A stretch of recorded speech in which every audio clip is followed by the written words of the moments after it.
பிடித்து மின்னலை பிடித்து மேகத்தில் துடைத்து பெண் என்று படைத்து வீதியில் விட்டு விட்டான்.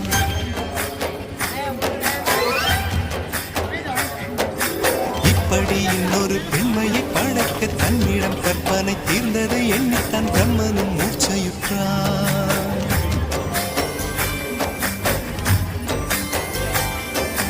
மின்னலை பிடித்து மேகத்தில் துடைத்து பெண் என்று படைத்து வீதியில் விட்டு விட்டார். இப்படி இன்னொரு பெண்மையை படைக்க தன்னிடம் கற்பனை தீர்ந்ததை எண்ணித்தான் பிரம்மனும் மூச்சையுற்றான்.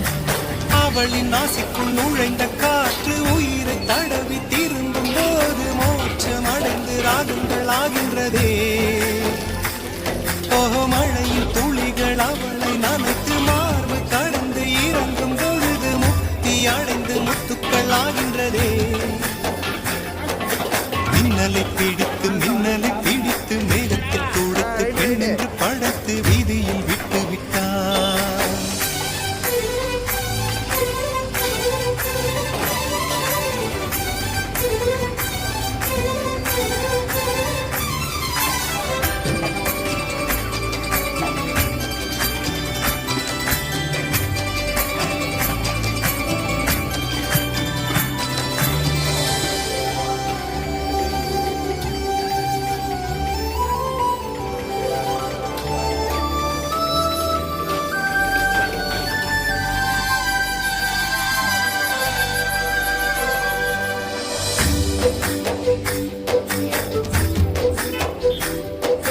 நிலவின் ஒளியை பிடித்து பிடித்து பாலில் நனைத்து கன்னங்கள் செய்து விட்டார்.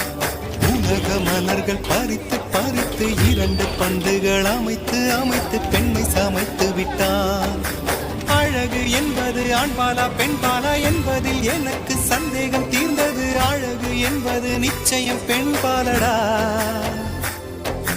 கவிதை என்பது மொழியின் வடிவம் என்றொரு கருத்தும் இன்று உடைந்தது. கவிதை என்பது கன்னி வடிவமடா. மின்னலை பிடித்து மேகத்தில் துடைத்து பெண் என்று படைத்து வீதியில் விட்டு விட்டார்.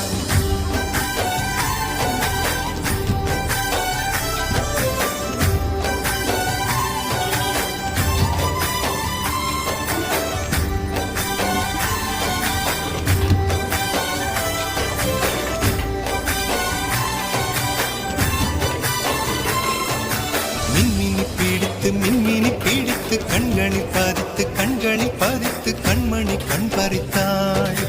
தங்கத்தை எடுத்து அம்மியில் அரைத்து மஞ்சளாய் நினைத்து கண்ணத்தில் குழைத்து ஜீவனை ஏன் எடுத்தாள்.